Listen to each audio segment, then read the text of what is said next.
বিসমিল্লাহির রহমানির রহিম।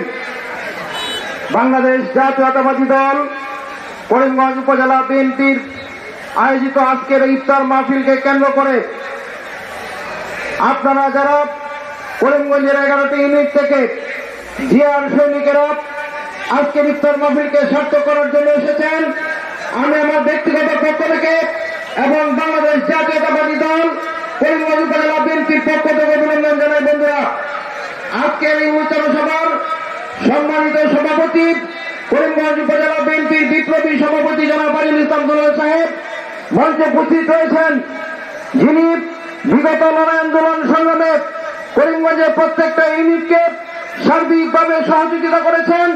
রাজপথে মিছিল মিটিং থেকে শুরু করে সর্বাত্মক সহযোগিতা জুগিয়েছেন আমাদের প্রাণপ্রিয় নেতা জনাব অ্যাডভোকেট জালাল মোহাম্মদ গাউস ভাই।